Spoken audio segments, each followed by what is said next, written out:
Welcome, dear listener, to this journey through the mist-shrouded streets of Victorian London.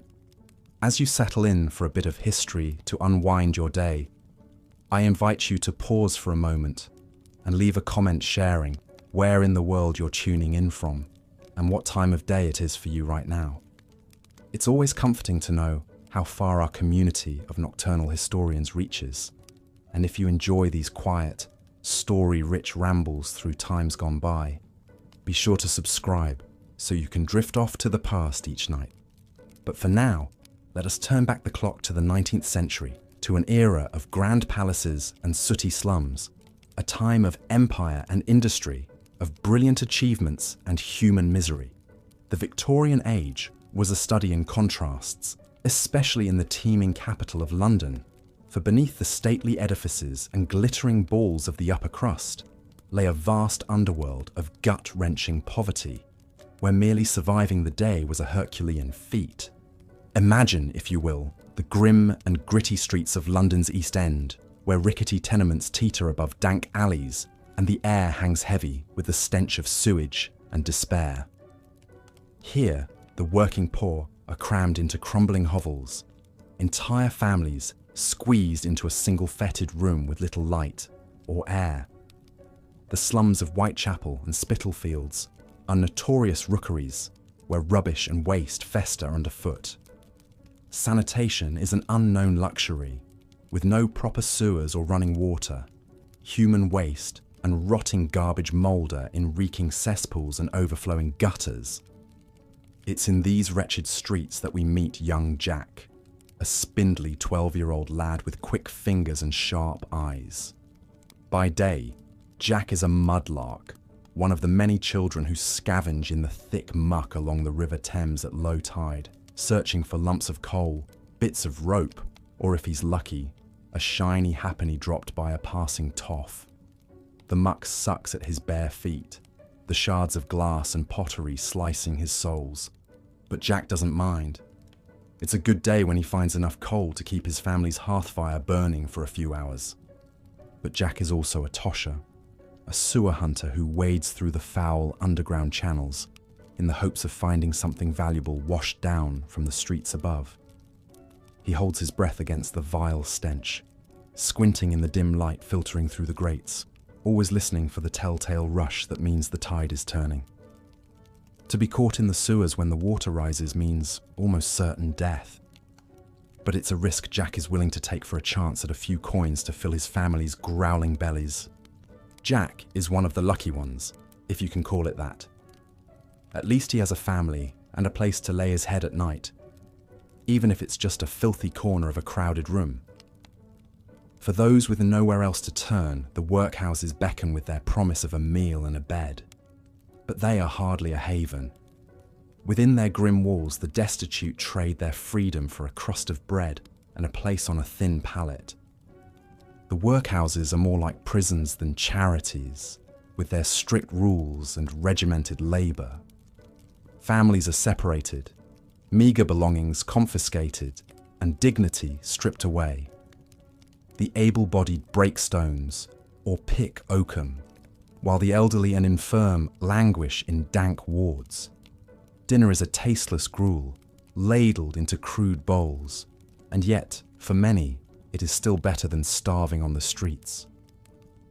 One who knew the workhouses all too well was Annie Chapman, a young woman who would later meet a grisly end at the hands of Jack the Ripper. As a girl, Annie had stayed in the workhouses when her family fell on hard times. She would later resort to prostitution to survive, walking the dingy streets of Whitechapel, her thin shawl scant protection against the biting cold and the leering glances of the men who prowled the alleyways. For those who managed to avoid the workhouses, perhaps a job could be found along the bustling docks of the Thames. The Port of London was a hive of activity, with ships from every corner of the globe unloading their exotic wares. Brawny dockers hefted crates and barrels, their backs straining under the heavy loads. Accidents were common, with little regard for the safety of the workers. A broken bone or a crushed limb could could spell destitution for a man and his family. Other men sweated long hours in the factories and sweatshops that belched smoke into the sooty sky. In crowded rooms lit by flickering gaslights, they tended rattling machines and boiling vats. Women and children toiled alongside them, their nimble fingers darting as they stitched garments or assembled small parts. The hours were long, the pay measly, and the dangers many. In 1888, a young activist named Annie Besant drew back the curtain on the horrors of the Bryant and May match factory. The matchstick girls, some as young as 12, worked 14-hour days in rooms choked with white phosphorus fumes. Many developed the grotesque deformity known as phossy jaw, their faces eaten away by the toxic chemical. Besant's exposé on this white slavery shocked the public and helped spur the famous London matchgirls' strike of 1888. For the poor souls of the East End, the drudgery of their daily lives was punctuated by the occasional escape into oblivion. Opium, flooding in from British India, was cheap and plentiful. In the dark, hazy dens that dotted the slums, hollow-eyed men and women sprawled on stained mattresses, lost in a narcotic haze. For a few precious hours, they could forget the gnawing hunger and the ache of weary bones. Gin was the other great leveller, offering a brief respite at the bottom of a bottle. The garish gin palaces, with their tawdry gaslights and sawdust-strewn floors, beckoned with the promise of cheap liquor and raucous company. But the merriment often descended into brawls and despairing sobs. Drunkenness stalked the streets, drowning sorrows and fueling violence and vice.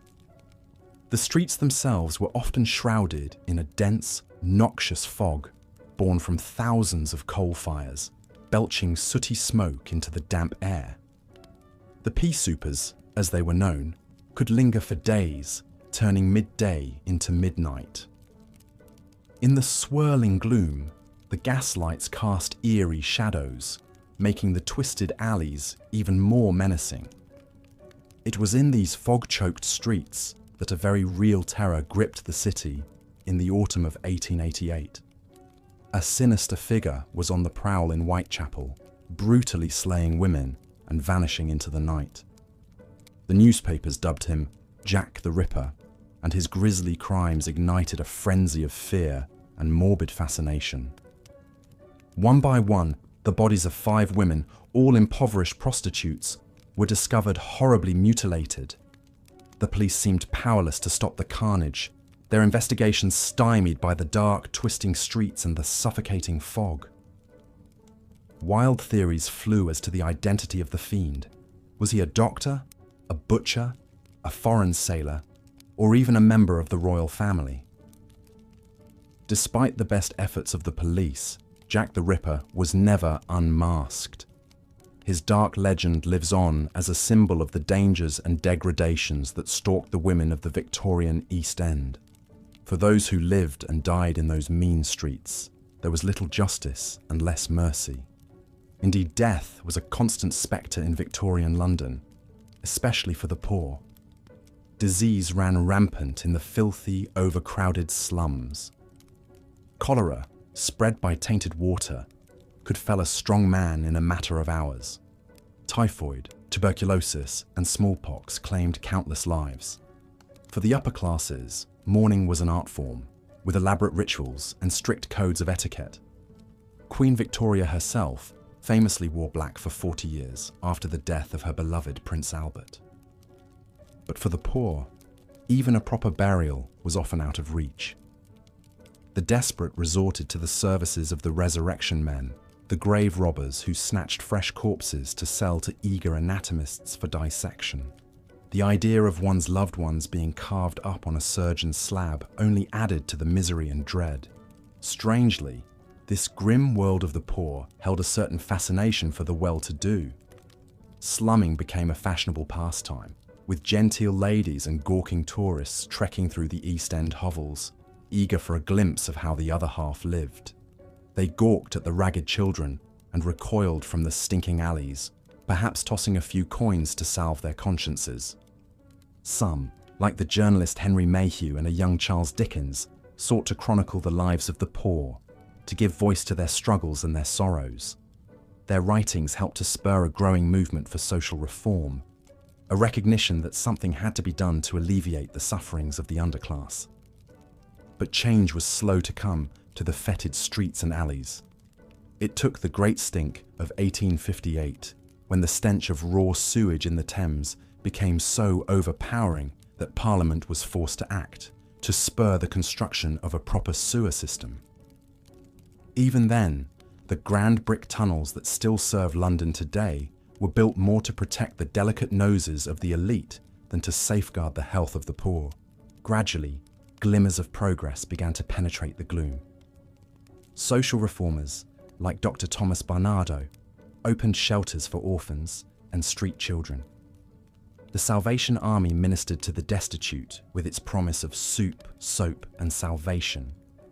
New model tenements offered a glimpse of a better life, with running water and private balconies. But for most of the Victorian poor, the grinding hardship and heartache remained the backdrop of their brief, blighted lives. They toiled and scraped and suffered, eking out a tenuous existence in the shadows of the glittering wealth and glory of the British Empire.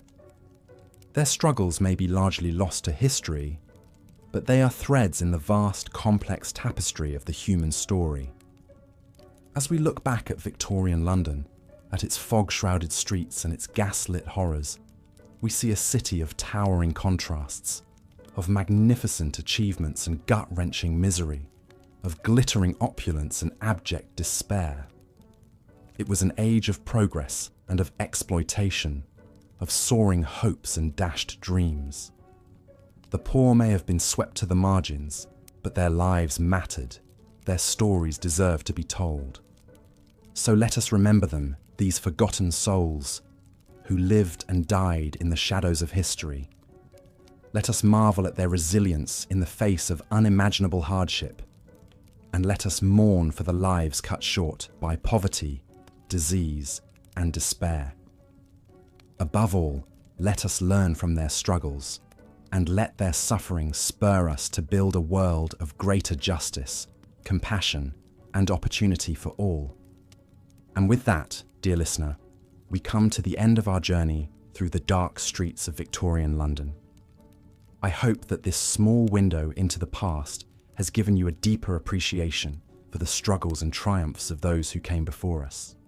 May their stories linger with you as you drift off to sleep, and may you awaken with a renewed sense of empathy and compassion for all those who still suffer in the shadows of our bright, shining world. Until next time, this is your humble guide to the bygone days, bidding you a fond good night. May your dreams be sweeter than the harsh realities of the past, and may you find solace in the knowledge that even in the darkest of times, the human spirit endures. Good night.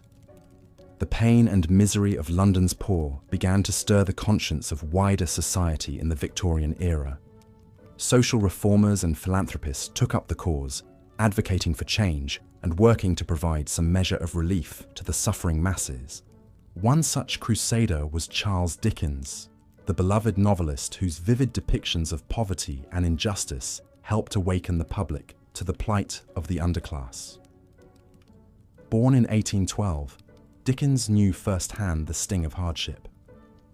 As a boy, his father was sent to debtor's prison, forcing young Charles to leave school and work in a factory pasting labels on bottles of bootblacking.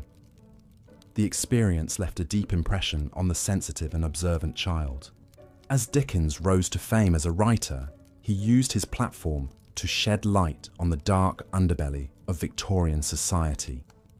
His novels are populated with unforgettable characters drawn from the ranks of the poor and downtrodden, from the orphan Oliver Twist, who famously asked for more gruel in the workhouse, to Little Nell, a young girl who wanders the industrial wasteland, to Joe the crossing sweeper from Bleak House, who knows nothing of the world beyond his meagre street existence. Dickens wove cutting social commentary into his colourful tales of London life. He railed against the greed and indifference of the wealthy, and the cruel inhumanity of institutions like the workhouses and debtors' prisons. His immense popularity meant his message reached all strata of society. It's said that his works did more to raise awareness of poverty than the crusading speeches of any politician. Dickens was also instrumental in founding Urania Cottage, a home for young women who had turned to theft or prostitution. Rather than treat them as irredeemable outcasts, the home provided rehabilitation through education, training, and the opportunity for a fresh start. A radically progressive approach for the time. Residents were taught domestic skills like cooking and sewing, with the aim of securing respectable employment, often in the colonies. The great author's actions revealed his belief that, with support and means, even those consigned to society's margins could rise above squalid circumstances. In his own life, he quietly assisted individuals in need, answering a flood of letters appealing for help. Dickens' deep moral conscience and empathy for the poor made him one of the Victorian age's most passionate advocates for their cause. Dickens' life and legacy exemplify how the winds of social change began to stir, however tentatively, amidst the grim poverty of Victorian London. Reformist attitudes slowly gained ground thanks to activists, politicians, and authors who forced the public to confront the injustices and indignities the poor faced daily. It would be a long, slow road to meaningful progress for society's wretched refuse. But the first halting steps were being taken. Another flicker of light in the gloom came from Baroness Angela Burdett Coutts, one of the wealthiest women of the Victorian age and a pioneer of philanthropy. Born in 1814 to a prominent banking family, she inherited a vast fortune at the age of 23, instantly becoming one of the richest individuals in England.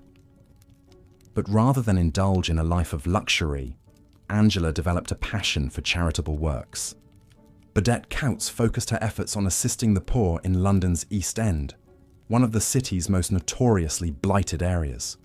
She financed the construction of model tenements to replace squalid slums, providing clean, affordable housing for hundreds of families.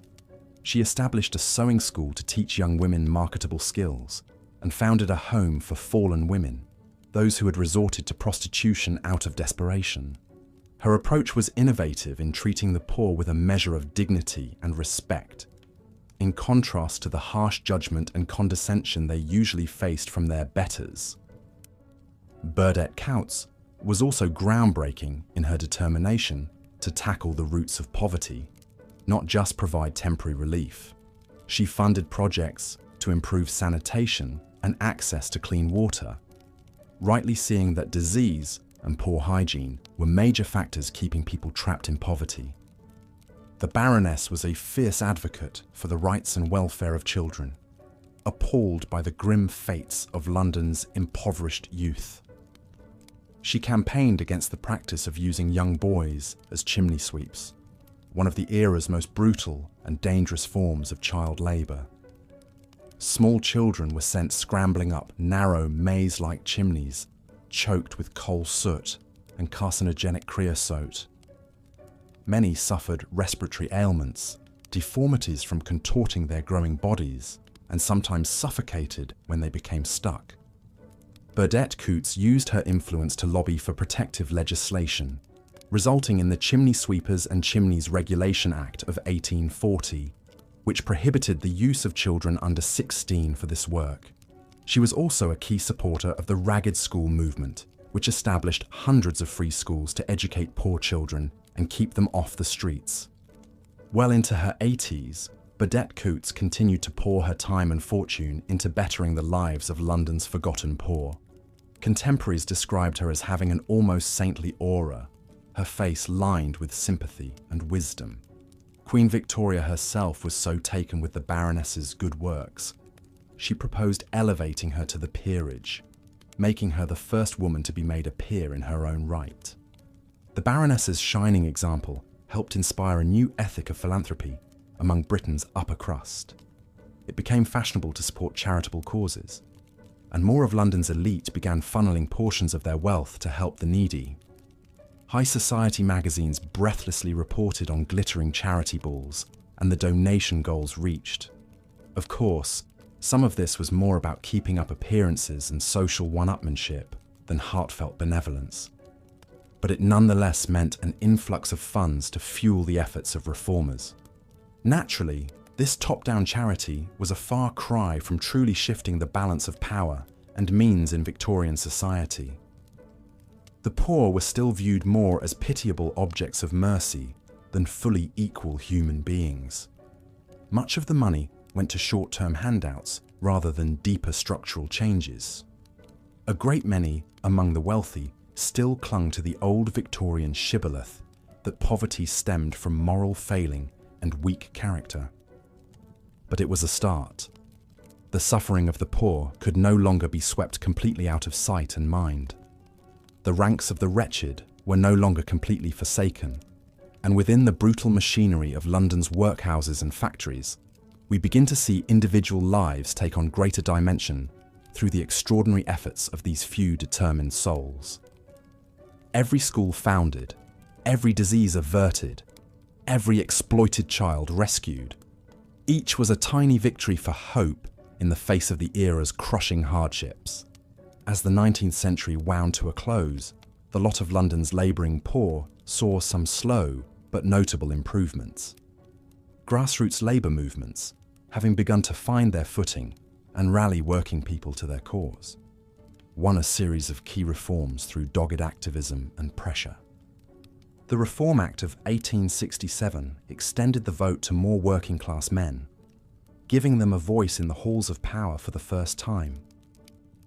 The Elementary Education Act of 1870 established a system of government-funded schools, opening the door to education for countless poor children. The Trade Union Act of 1871 legalised unions and protected the right to strike, a major milestone in levelling the field between workers and their employers. And the Factory Act of 1878 set limits on the workday, a move towards more humane labour conditions. Life was still unrelentingly harsh for most poor Londoners as the Victorian era ended, but the seeds of positive change had been planted. The misery and squalor that had once been ignored now stirred a social conscience and sense of responsibility. Attitudes were shifting, albeit gradually, to a belief that even the lowliest souls deserved a modicum of dignity and opportunity. Victorian London will always be remembered for its appalling poverty, but it was also the beginning of a steady march towards justice and equality. In the stories of figures like Charles Dickens and Baroness Burdett Coutts, we catch glimmers of what could be achieved when conscience and conviction spurred people to action. Their deeds foreshadow social activism movements that would gather momentum in the 20th century and beyond.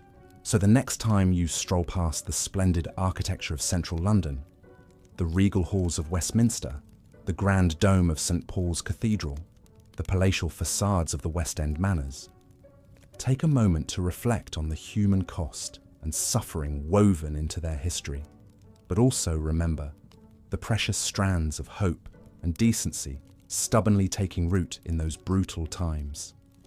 And spare a thought for young Jack the Mudlark, scavenging the foul banks of the Thames to scrape by, his bare feet cut and muddied. Imagine the Baroness approaching him, bending down to press a coin into his grubby hand with a kind word.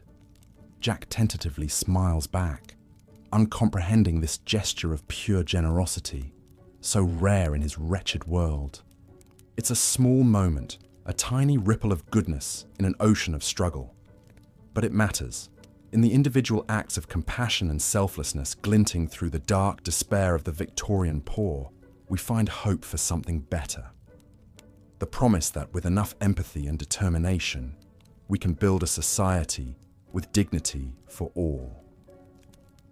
The Victorian cult of death cast a long, dark shadow over London society. In an era when disease ran rampant and life expectancy hovered around a mere 40 years, death was an ever-present spectre looming over rich and poor alike. But while the wealthy could afford elaborate funerals and strict mourning rituals, The poor often suffered unceremonious and undignified ends, their bodies sometimes even snatched by grave robbers for anatomists' grim studies. Queen Victoria herself was the most prominent face of this morbid obsession.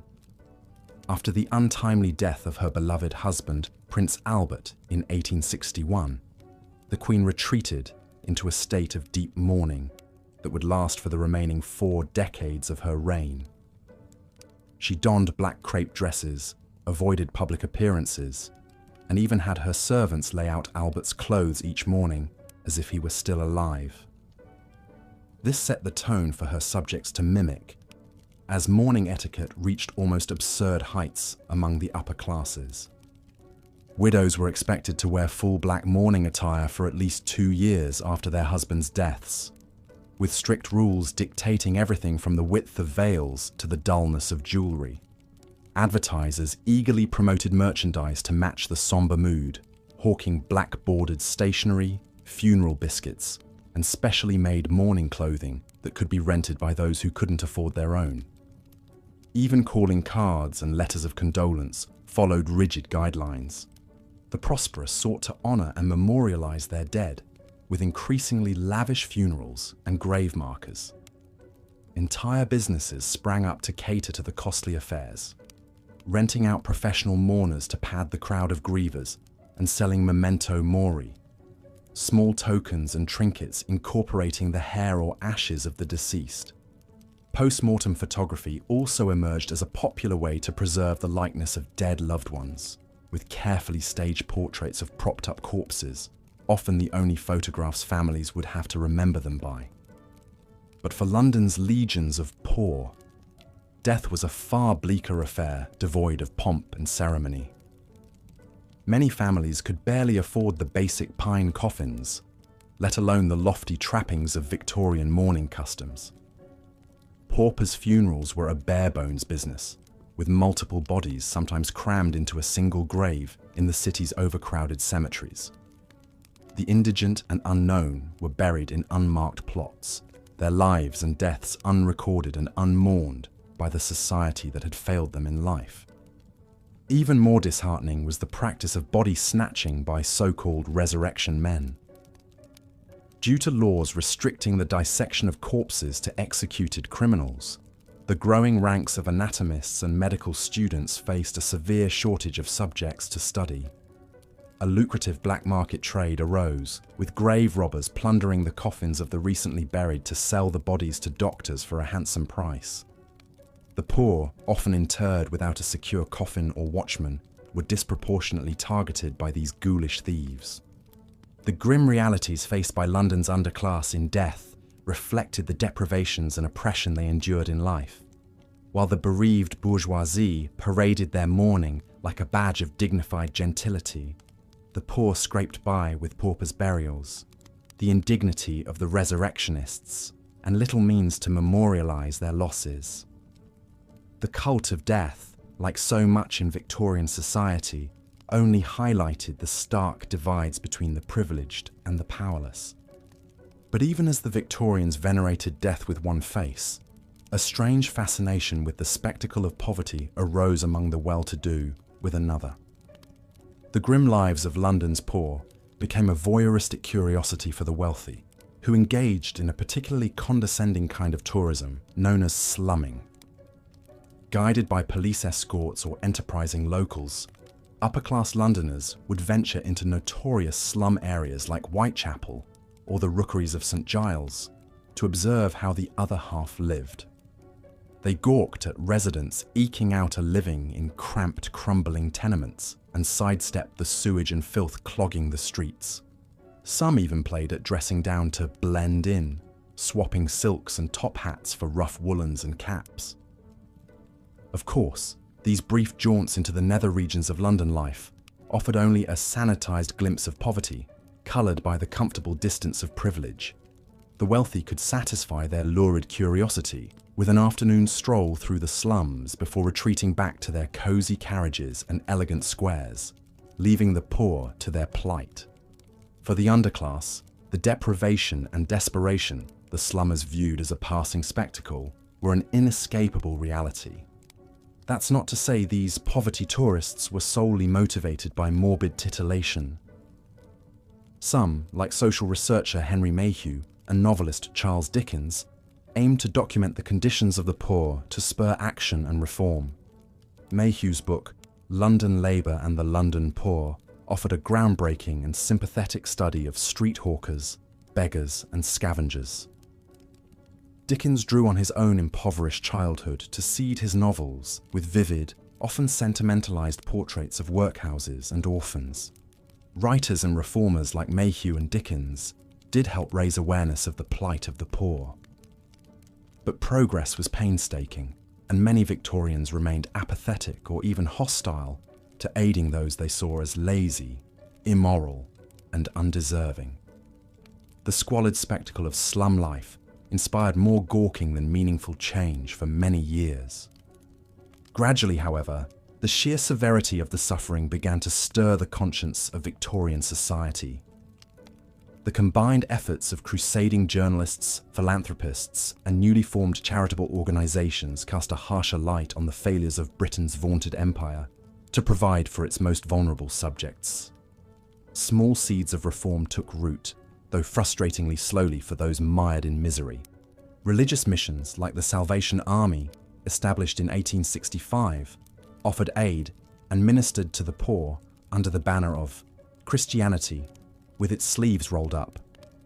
They provided food, coal, shelter, and limited education to the needy, alongside a dose of evangelical preaching. Social activists like Dr. Thomas Barnardo and Lord Shaftesbury agitated for child welfare reforms, taking in street urchins and campaigning against the evils of child labour. The horrific housing of London's poor also drew the attention of social campaigners. American journalist Jacob Riis chronicled the squalid conditions in his muckraking classic How the Other Half Lives, which spurred slum clearance efforts and the construction of model dwellings, like the Peabody Estates. While these tenements offered marginal improvements over the old rookeries, they still fell woefully short of providing truly humane housing. Other gradual gains, like the Education Act of 1870 that allocated government funds for new schools and the formation of settlement houses to aid poor families, marked tentative but important steps towards easing the burden of poverty. But the pace of progress failed to match the urgency of need, and hundreds of thousands of Londoners continued to subsist in wretched conditions for decades to come. It would ultimately take a public health catastrophe to spur one of the most transformative social reforms of the Victorian era. For years, London's primitive sanitation system had struggled to contain the massive amount of waste produced by the booming city. Human excrement and industrial runoff drained into rickety cesspools and crude sewers that emptied directly into the Thames, contaminating wells and spreading waterborne diseases like cholera. The hot summer of 1858 brought this festering problem to a head in the form of the Great Stink. Unusually high temperatures coupled with a lack of rainfall left the river a stagnant, reeking soup of human and animal waste. The stench was so overpowering that sheets soaked in lime chloride were draped over the windows of Parliament in a futile attempt to keep the odious vapours at bay, with many politicians taking to carrying nosegays to suppress their gags. Fears that the fetid miasma would spark another deadly cholera epidemic finally pushed legislators to act. They granted funding to the Metropolitan Board of Works to construct a groundbreaking network of brick-lined interceptor sewers and pumping stations, designed by Chief Engineer Joseph Bazalgette, to carry waste far downstream from the city centre. The southern outfall sewer alone stretched a staggering 7 miles long. Along the way, the Thames embankment was built to further beautify and sanitise the river. Completed in 1865, Bazalgette's pioneering sewer system was a massive feat of civil engineering that vastly improved public health and hygiene for Londoners of all classes. Cholera cases plummeted and the noxious odours abated. The Thames began to recover from centuries of abuse. The benefits of this investment are still enjoyed by the city today, a rare bright spot of unequivocal progress amid the murky miseries of Victorian London. For despite the halting reforms and works of mercy, the poor still faced a harsh and heartbreaking reality as the 19th century wound to a close. Children laboured in dangerous factories and scavenged for scraps in scrapyards. Women sold matches and flowers for pennies or resorted to prostitution to fill their bellies. Families wasted away in workhouses and rotted in rookeries. The very embodiment of this enduring suffering can be seen in the infamous murders of 1888. That year, a string of brutal killings shocked the city and cast a global spotlight on the festering underbelly of the empire's capital. At least 5 women, all poor prostitutes scraped from the streets of Whitechapel, were viciously murdered and mutilated by a shadowy figure who taunted police with mocking letters signed, "Jack the Ripper." The Ripper's savage crimes and the fumbling failure of authorities to catch the culprit embodied both the vulnerability of the underclass and the cruel indifference of the metropolis they struggled to survive in. As the fog swirled and the gaslight flickered over the gothic gloom of those damp autumn nights, one could almost imagine the city as a single organism pulsing with life and death, indifferent to the insignificant souls swallowed up in its bowels. The ragged woman who drew her last breath in a dim alley with a knife buried in her throat was just one more scrap of human refuse churned up and spat out by the great, groaning machine of empire. The enduring horror and fascination with the Ripper murders, both then and now, is about more than the ghastly violence inflicted on a few unlucky prostitutes. It was the purest distillation of the everyday miseries and dangers that defined life for the poor. The casual cruelties, the crippling want, the gnawing despair that could be ended with the slash of a knife or a plunge into the Thames. The Ripper was never caught, but his victims achieved a grim celebrity in death they never enjoyed in their hard knocks lives. Their images and stories, however distorted and sensationalized, still flicker in the collective memory as a reminder of the human toll exacted by this unforgiving era.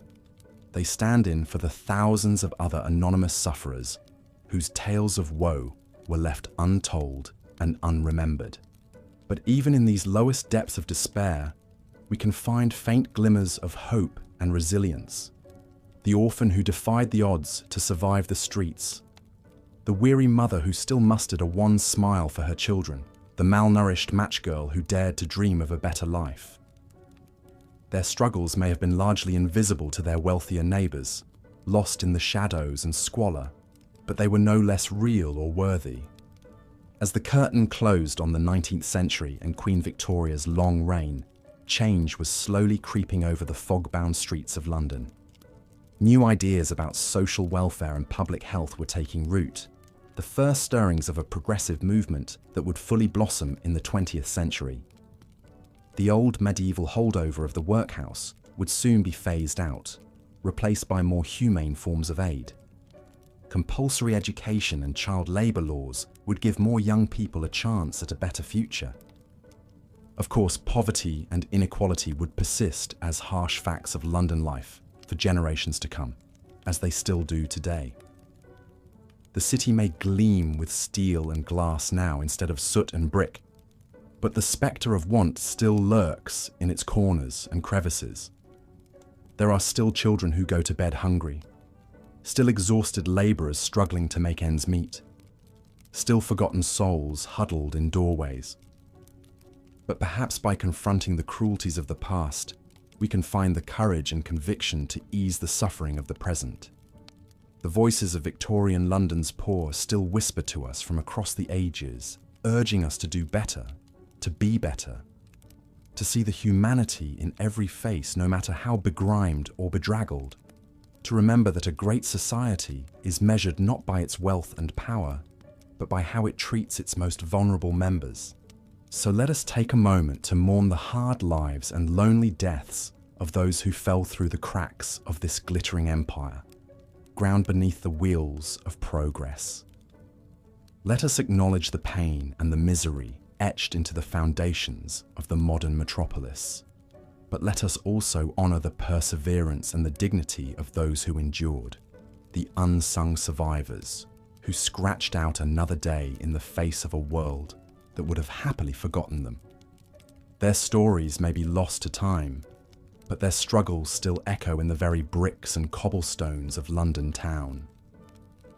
By listening closely, we can hear them whispering still, in the rattle of the tube, the cries of the gulls along the Thames, the clatter of footsteps down a darkened alley.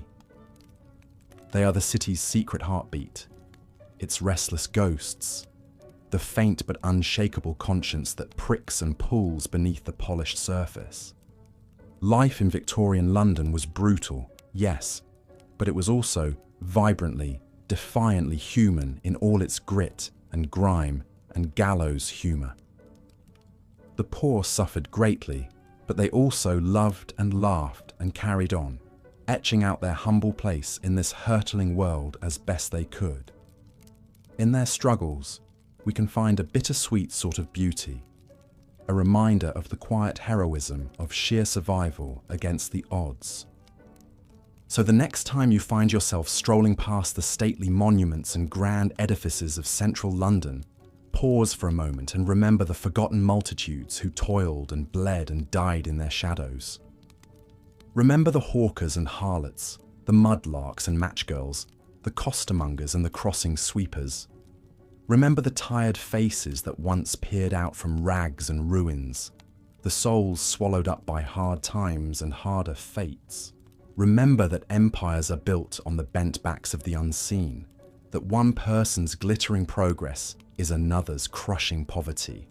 Remember the lessons of the past and let them guide us to a future of greater justice and opportunity for every citizen walking or working these storied streets. That is how we can best honour the memory of those who came before.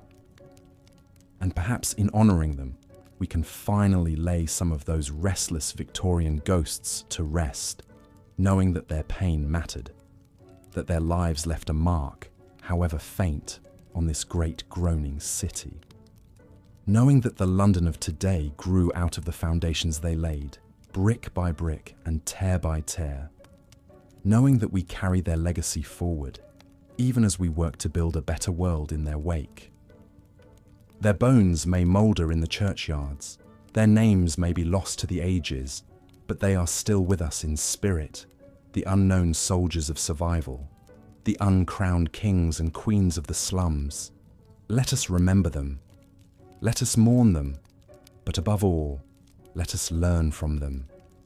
For in their struggles, we can find the seeds of a more compassionate and equitable London, a city that uplifts the lowest and looks after the least, that sees the worth in every soul who walks its winding ways. It's a vision the Victorians themselves could scarcely have imagined as they scurried through the shadows, but one we must strive for still, with all the grit and resilience of those who came before us. One where no child goes hungry, no worker fears for their safety, no soul is left to waste away in want and despair. A London and a world that belongs to everyone, forged in the fires of empathy and understanding. May that be the true legacy of this tumultuous time, not the darkness, but the light that glimmered stubbornly through the gloom, guiding us onward. Not the suffering, but the spirit that somehow rose above. Not the brutality, but the humanity that could never be broken, no matter how hard the times, no matter how long the odds. A humanity that still shines out to us across the centuries, luminous and unquenchable, lighting the way to a brighter tomorrow for all who follow in those faded footsteps. The terrifying crimes of Jack the Ripper cast a dark pall over the streets of Victorian London in 1888. Against the eerie backdrop of swirling fog and flickering gaslight, a faceless murderer stalked the back alleys and shadowy corners of the impoverished East End. The Ripper's grisly rampage began in the early morning hours of August 31st. A carman, on his way to work, stumbled upon the crumpled body of Mary Ann Nichols, sprawled in a pool of blood, on the cobblestones of Bucks Row. Nichols, known as Polly to her friends, was one of countless women forced to resort to a life of prostitution in the hardscrabble neighborhood of Whitechapel. Her killer had slashed her throat to the bone with 2 deep cuts, nearly severing her head, before turning the blade on her abdomen with vicious, jagged mutilation. Polly Nichols was but the first of 5 desperate women who fell victim to the Ripper's reign of terror that autumn. Their broken bodies turned up like clockwork, each one more brutally butchered than the last. Annie Chapman in the backyard of Hanbury Street, Elizabeth Stride in Dutfield's Yard, Catherine Eddowes in Mitre Square, and finally, young Mary Jane Kelly in the dingy room where she lived and worked on Miller's Court. As the bodies piled up and the press churned out lurid headlines and gory details, a ripperologist frenzy gripped the public imagination. The crude, surgical nature of the killings led many to speculate the murderer possessed anatomical knowledge. Perhaps a doctor, surgeon, or medical student. Vigilante groups and private citizens prowled the streets in search of suspicious characters. Anyone seemed a potential suspect in the fog of fear and rumor swirling through the city. The Metropolitan Police, in over their head with such ghastly crimes, struggled mightily to identify the killer. The Ripper seemed to strike with impunity, then melt into the shadows of the slums. In truth, the police faced a daunting challenge, up against a tangled warren of bleak rooming houses, narrow alleyways, dank courts and decrepit tenements. The East Enders themselves were a transient and insular lot, distrustful of authority and often reluctant to cooperate. Inspector Frederick Aberline, a seasoned detective, led the increasingly desperate hunt for the Ripper. Theories and tips by the hundreds poured in from a riveted public. One lead centered on an American quack doctor named Francis Tumblety, who had skipped bail and fled to the States just as the murders reached their grisly peak. Others suspected a Jewish bootmaker named John Pizer or a deranged medical student named Montague Druitt. The most tantalizing clues may have come directly from the Ripper himself.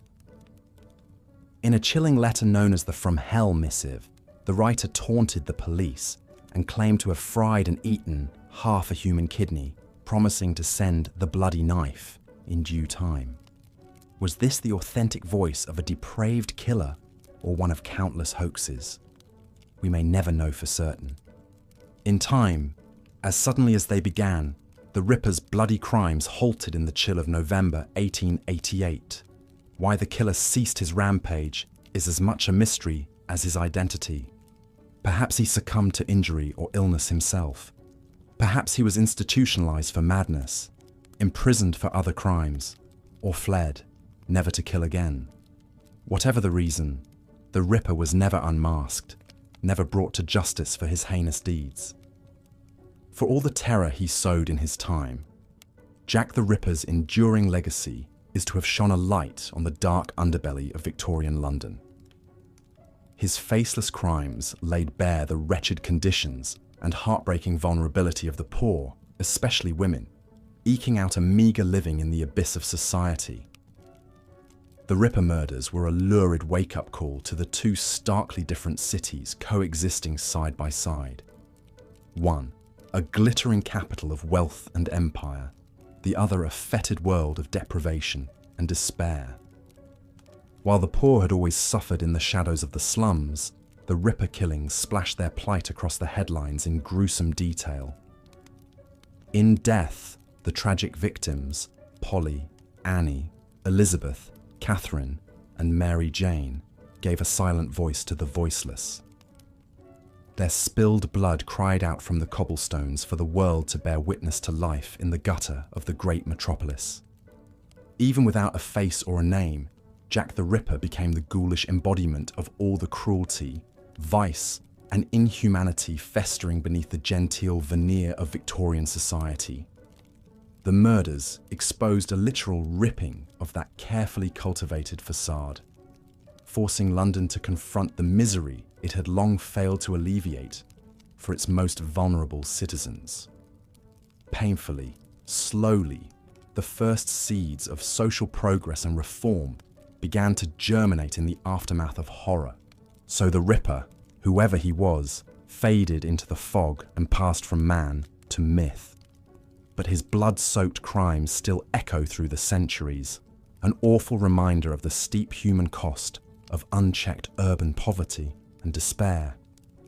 The women he cut down in their prime will forever haunt the alleys of Whitechapel and the conscience of a city that once simply turned a blind eye to their struggle. Even today, as we walk the streets Jack once stalked, we can't help but shudder at his memory, and perhaps spare a thought for those who still dwell in the shadows of great cities, forever dreaming of a better life just out of reach. For the Victorians, the harsh reality of death was a constant spectre lurking over daily life in London. Indeed, they held an ironic reverence for the trappings and rituals of death, even as they strived to avoid its cold grasp at all costs. In an age when disease ran rampant, life expectancy hovered around a mere 40 years, and medical care remained woefully rudimentary, the Grim Reaper's scythe was never far from the doorstep. No one embodied the Victorian obsession with death and mourning more fully than Queen Victoria herself.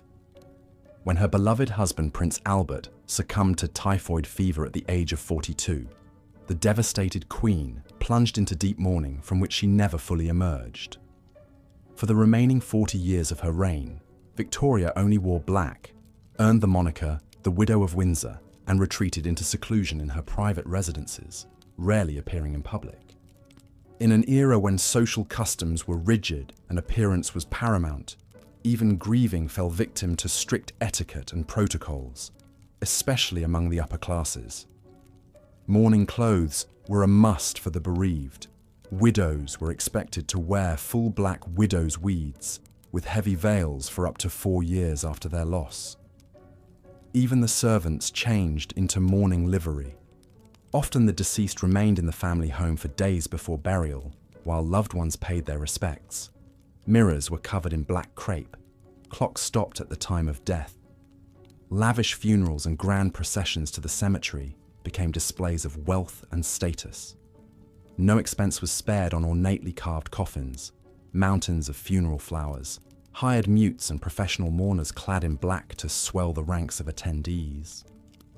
Morbid mementos of the dearly departed were coveted and cherished. Locks of hair snipped from the dead were woven into lockets and rings. Stark photos of the deceased, artfully arranged on their deathbeds, became precious keepsakes, a phenomenon known as memento mori, Latin for "remember you must die." Advertisers capitalized on the constant shadow of death, hawking everything from black-bordered stationery and handkerchiefs to special funeral biscuits. For London's poorer inhabitants, even a good death was a luxury far beyond reach. The overcrowded slums and wretched rooming houses of the East End witnessed an endless tide of anonymous souls slipping away on soiled mattresses or mouldering straw without a loving hand to ease their passing. Babies perished from malnutrition, children succumbed to diphtheria, adults wasted away from typhus, cholera, or consumption. Death was a daily occurrence, unremarkable and unmourned. With only threadbare rags on their backs, few of the lower classes could afford the pomp of a proper burial. Instead, the dead were laid out in their meagre dwellings, often among the living, until someone could scrounge together a few shillings for the undertaker. Then the body was carted off for a hasty, no-frills interment in one of London's sprawling, squalid graveyards. At the start of the Victorian era, even many large cemeteries lacked adequate space to properly bury the indigent and poor. Older churchyard cemeteries, particularly in teeming neighbourhoods like St Giles and Southwark, had been packed with bodies for centuries. Fresh remains were simply dumped into shallow graves, dug among the jumbled bones of the long-forgotten. Only later did the city establish new park-like cemeteries outside the central core to provide more room and dignity for the dead. Still, even in their final rest, the poor remained vulnerable to those who would exploit and defile them. Enter the resurrectionists, or body snatchers. Those grave-robbing miscreants who plundered fresh corpses from their coffins to sell to anatomists and medical students. Until the Anatomy Act of 1832, only the bodies of executed criminals could be legally dissected. The resurrectionists helped meet the brisk demand for black market cadavers. While the body-snatching trade put a few extra coins in the pockets of London's poor, it only added to the macabre pall hanging over their hard-scrabble existence. The knowledge that one might be snatched from the grave and end up on a dissection table was a final, degrading insult. Even in death, there was no peace or dignity for those who lived and died in the gutters of the great metropolis. Ironically, just as the wealthy and poor faced vastly different realities in life, so too did their ultimate fates diverge in death. For the affluent, the end of life was an opportunity for one last ornate display of status and refined sentiment. For the destitute, death was but a last cruel joke, a ticket from one wretched hole in the ground to the next, with their eternal rest at the mercy of the highest bidder. Such was the lot of London's poor, from cradle to grave. Opium, a potent narcotic derived from poppy flowers and imported in huge quantities from British India, offered the poor of London a tantalizing escape from their daily drudgery and despair. For a few shillings, a man could drift away for hours or days in a dark, candle-lit room, sprawled on a stained, threadbare mattress, lost in a hazy reverie as the sweet, slightly metallic smoke filled his lungs and dulled his senses. The opium dens that dotted the shadowy back alleys of the East End catered to dockers, sailors and labourers, looking to numb the aches and pains wrought by merciless 16-hour workdays, hauling crates on the bustling docks or toiling in one of the city's noxious factories. These gloomy, cramped hovels were shrouded in a thick fug of blue-grey smoke and the sour reek of unwashed bodies. Men lay draped over tattered couches and low bunks, their blank faces lit by the flickers of guttering candles, empty clay pipes dangling from their fingers.